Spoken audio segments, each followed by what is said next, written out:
My in-laws showed up at our house demanding I invest my grandmother's inheritance in their failing restaurant chain, but they had no idea what I'd already discovered their secret. The inheritance came 3 months ago, $500,000 from my grandmother's estate. I'd kept it quiet, only told my husband Brian, because I wanted time to think about smart investments. Somehow, his mother Donna found out, probably snooping through our mail when she visited last month. Within days, she and Brian's father Frank were calling constantly about their revolutionary restaurant expansion plan. They owned 3 locations of a sandwich franchise, barely staying afloat, but swore they'd turn it into an empire with the right capital injection. Brian started working on me immediately, saying his parents had sacrificed everything to build this business, that we owed them this chance. I asked to see their financial statements first. They kept stalling, saying the books were with their accountant, promising to bring them next week, always some excuse. The pressure intensified daily. Donna would call crying about how they might lose their house if the business failed. Frank would corner me at family dinners, explaining how my investment would transform our entire family's future. Brian grew increasingly angry at my hesitation, accused me of being selfish, of not understanding that marriage meant supporting each other's families. Last Sunday, they staged what felt like an intervention, showed up with Brian's siblings, his aunt and uncle, even their family lawyer nephew Todd. Everyone took turns explaining why I was obligated to save the family business. Donna actually said my grandmother would be ashamed of me hoarding money while family suffered. Frank had prepared a contract giving me 20% equity for my full inheritance investment. Todd assured everyone it was legally binding and generous.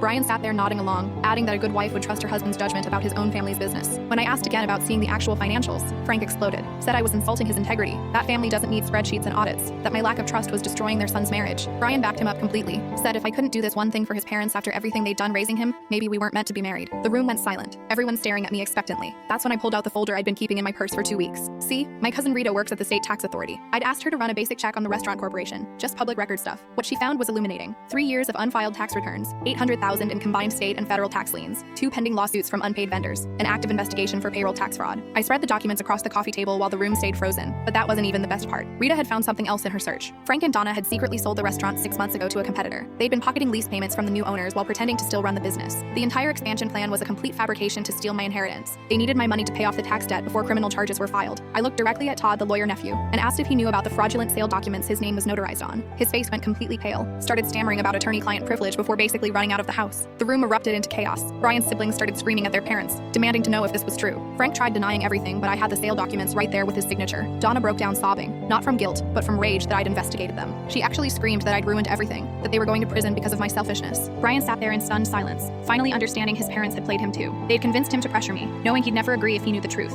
Frank suddenly switched tactics, started begging, saying they were desperate, that the family should protect each other. I stood up and announced I'd already moved my inheritance into an irrevocable trust that morning, one that specifically excluded any investments in family businesses or loans to relatives. My attorney had advised it after I showed him Rita's findings. Even if I wanted to help now, which I didn't, it was legally impossible. Brian tried to apologize later that night, but I was already packing. Told him I'd been recording his threats about our marriage being over if I didn't comply. My lawyer said it would help in the divorce proceedings, especially since he'd been pushing me to invest in what he should have known was a fraudulent scheme. His parents were arrested 2 weeks later for tax evasion. Brian moved back in with them to help with legal fees, which was ironic since they had no money.